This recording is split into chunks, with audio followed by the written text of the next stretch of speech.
Almost as soon as he finishes his statement, he stumbles, nearly falling back down. His hand slips down the shaft of his staff. He sinks to the ground. He gasps under his breath. Are you alright? Is there anything we can do? I don't have much, but I could still clean and wrap it. Hello everybody and welcome back to the channel. Welcome to the channel if you're new here. My name is Death by Pony, and today we're going right back into Lake of Voices. So without further ado, let's hop in. The shoreline is dangerous. Whatever you saw could not be worth the risk.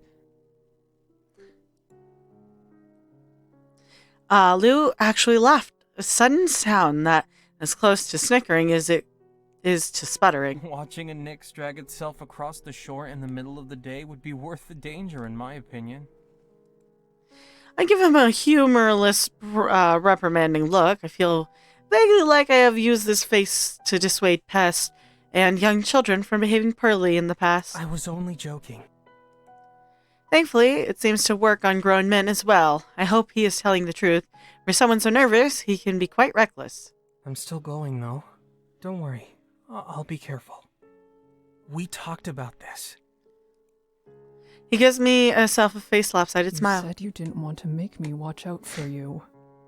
I'll be back soon. You won't even notice. I sigh. Part of me wants to keep lecturing him on how serious this is. I just want him to be safe. But I fear I don't have the words to convey that without making the situation worse. Fine. Margaret and I will come. Of course you both would come. He's smiling, but I can see the truth in his eyes. He's disappointed.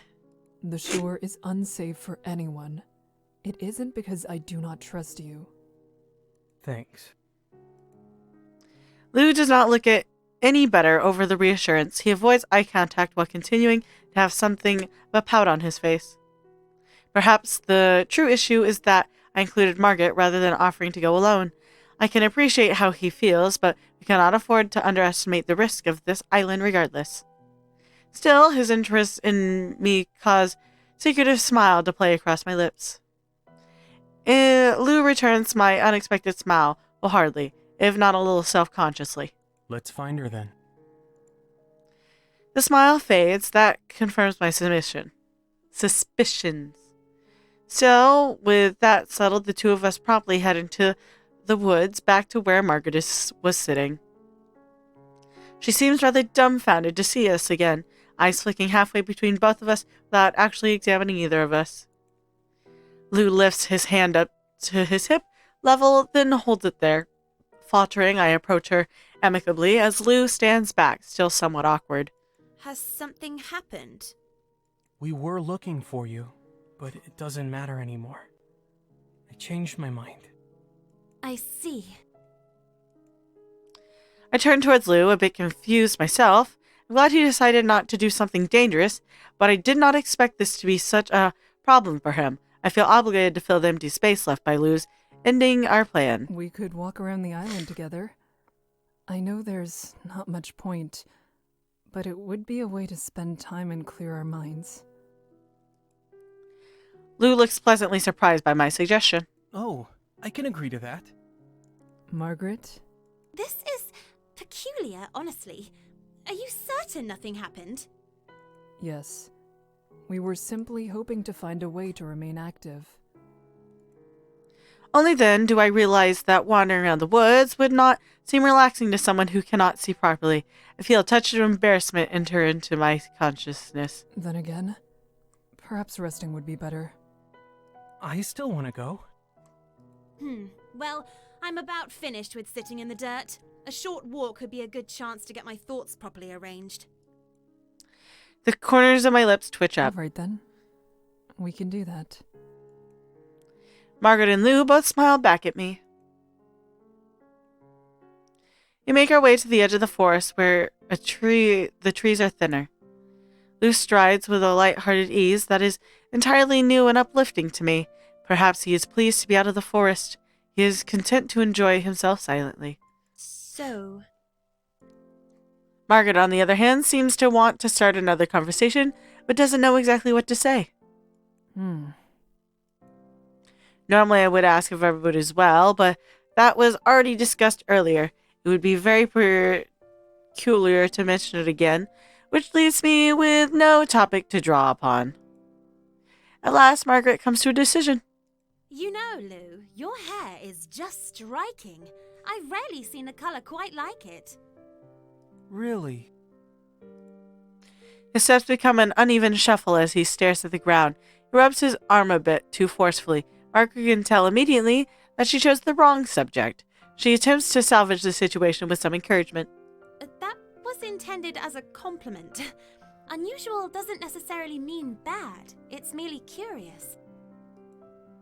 Despite her efforts, Lou takes the worst out of her comment. He seems to believe that if something is directed towards him, it must be a veiled insult. I don't know what to tell you. It just ended up this way. I'd say you should ask my parents about it, but that's not possible. I frown gravely at the obvious implications. Margaret notices as well and does not ask further, letting that conversation end in failure. I watch Lou's expression turn wistful. Suddenly he laughs in a self-deprecating way, which irks me when I hear it. I guess my hair is the perfect color for someone like me. I've always been an outsider even where I was born. There's only been one person I could feel close to, and that was... Well, never mind. Lou's flustered avoidance of his own statement doesn't escape Margaret's notice. Oh, I wish you all the best with that. Margaret grins in a teasing way, and although Lou sighs, his mood has still improved from just a moment earlier. He feels confident enough to look my way again. His eyes meet mine. I smile, and he shyly reciprocates. For a brief moment, all the troublesome circumstances seem to float away from my mind. I wish I could go on for longer, but it's only a while later that I have to speak up. We really should rest before nightfall. Both my companions nod in agreement. We return to the place the guide asked for us to wait for him and get as comfortable as we can. Lou sits beside me so close that his arms brush mine. I felt comfort seep in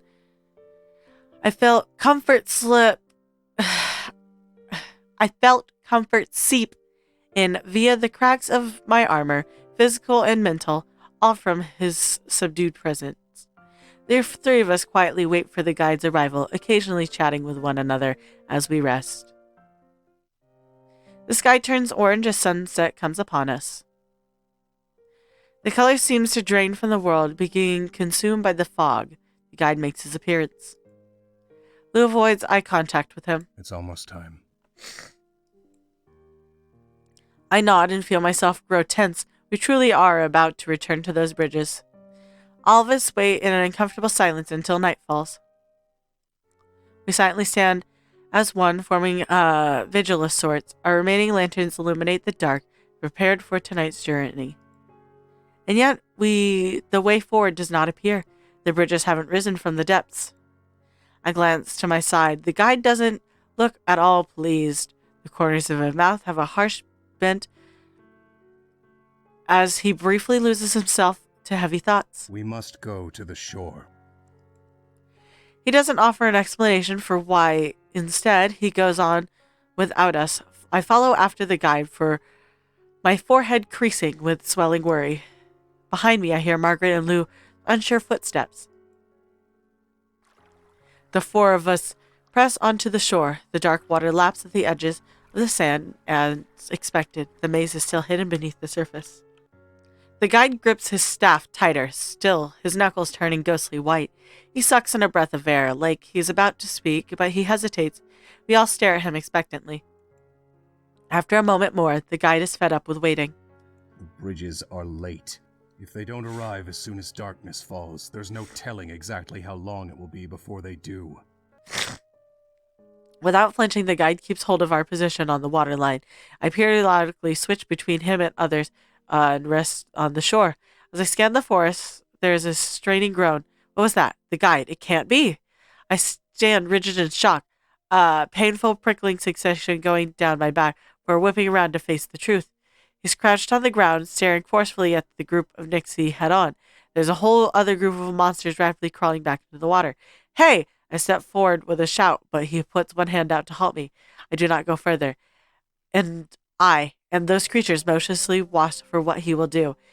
His fingers curl tightly around the upper half of his staff. With great effort, he begins to rise to his unstable feet. The moment he is fully upright, the guide aggressively swings the lantern at the encroaching Nixie. It catches them completely off guard as they scatter to rejoin the rest of the black dust. The guide crumples back into the sand unceremoniously. I can hear his ragged breath as he regains his composure. He tugs at one side of his cloak, bringing it closer around himself. It covered up a dark growing stain creeping through his right pant leg. Even while collapsed, he still seems compelled to hide his fragility. Well, yeah, I don't want the people I'm guiding to think I'm weak. It is admirable or saddening. I don't know anymore. The guide roughly pulls himself back onto his feet and forces himself to remain standing. The rest of us must remain strong as well if we are to survive this night. Gripping my lantern, I watch over everything and everyone in sight vigilantly. We need to start walking. We've already lost much time as it is. Almost as soon as he finishes his statement, he stumbles, nearly falling back down. His hand slips down the shaft of his staff. He sinks to the ground. He gasps under his breath. Are you all right? Is there anything we can do? I don't have much, but I could still clean and wrap it. I take a few hurried steps closer. I reach my hand out towards him, which he curls away from like a barn cat. He turns his gaze up to me and shakes his head. I tended to it myself when you were still on the shore. Moments tick by as I stare at him, growing ever more nervous. As horrible as his injury is, the large situation playing is dire for all. It is a weight bearing down on each of us, threatening to bring the entire group to its knees rather than only our lead. We can't stay here. Are you able to walk? He eyes his feet with gritted teeth and clenching his staff tighter. Not like this. A beat of quiet passes before he continues, his voice slightly ragged. I have a way. It will be enough to get to the other side. Shaking, he removes a hand from his staff and reaches into his cloak, searching for something.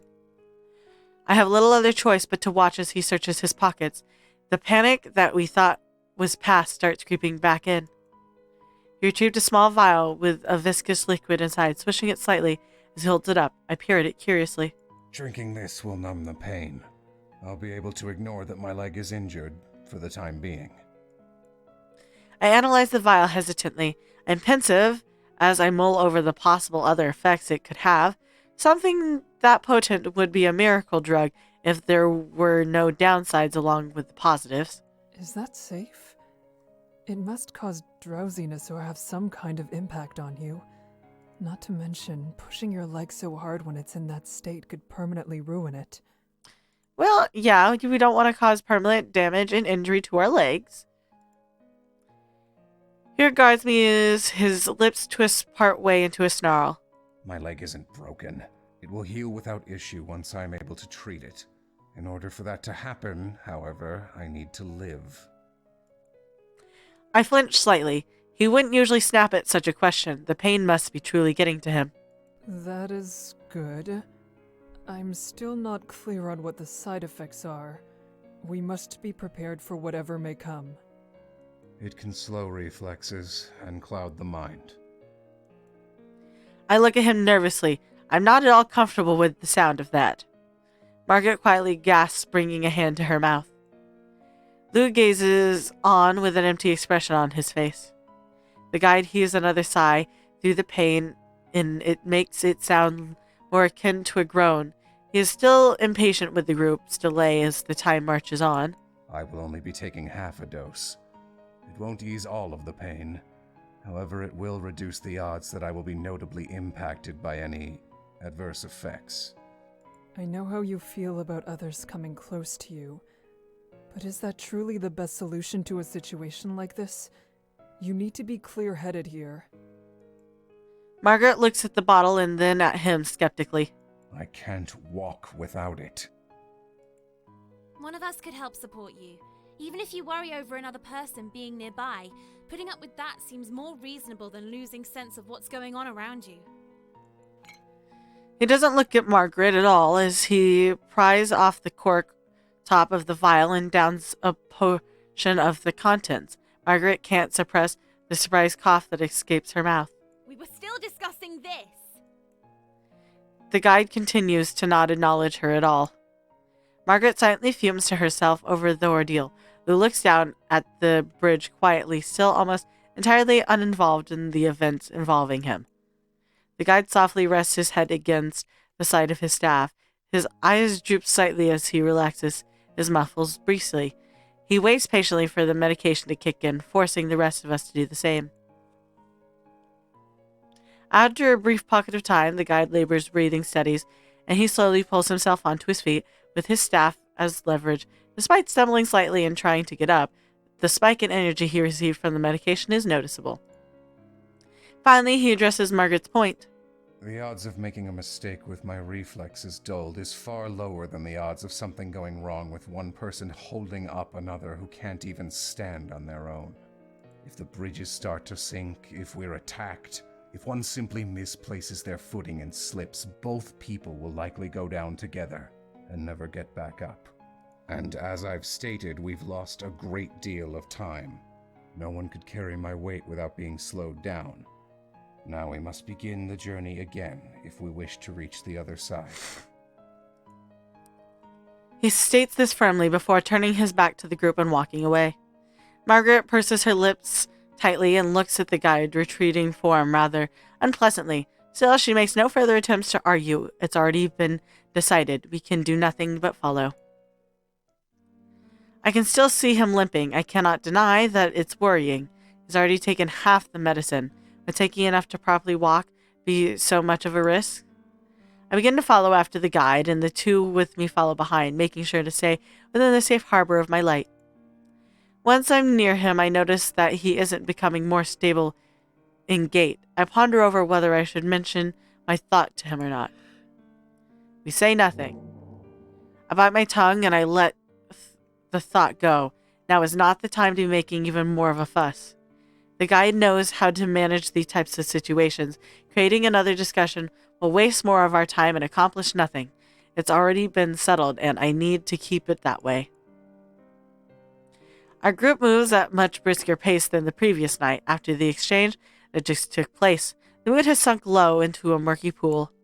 Not a word is exchanged between us. The only sound that accompany us are the whispering of the demons in the lake and the pounding of our feet hitting the wood. After some time, we encounter a strange bridge. The oddity is noticeably eminent. The boards bent inwards, becoming far narrower than the other bridges we've come across.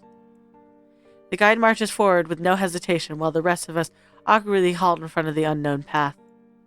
He calmly walks in the center of the boards. Halfway there, he begins to wobble. I suck in a breath as I can only watch. To my relief, the guide is able to steady himself and make it all the way across without another hitch. Now it's our turn, and with only a single lantern shared between us, we have to be mindful of how to cross without leaving anyone in I darkness. will stay in the middle. One of you will lead while the other goes behind. I ponder over what position to take. The person in front could potentially stall the others or bumping into us, so it seems important to send someone capable of crossing without stopping. Yet it may also be better to send someone who could possibly be left behind first to ensure that doesn't happen. I look over my two companions, who also seem pensive over the decision. None of us want to make the wrong choice. I hope dearly to myself that we are exaggerating how dangerous crossing this thin bridge will be. If no one has an opinion on the matter, I would like to go last. It would be easier for me to match someone else's steps than to walk without a lead. Lewis surveys the bridge nervously as he wrings his hands together. I think I could go first. Margaret gives him a weak smile of appreciation. With the order decided, we carefully start making our way across. First, Lou tentatively steps onto the narrow bridge. A few seconds later, I follow after him, and after a pause behind me, Margaret also starts going across. I hope you enjoyed today's video, and if you did, remember to hit like. That way I know you're enjoying the videos I'm making. Remember to subscribe. That way YouTube brings you back here to see what's next, and I won't take up any more of your time. Have a good day, and I'll see y'all next time. Bye!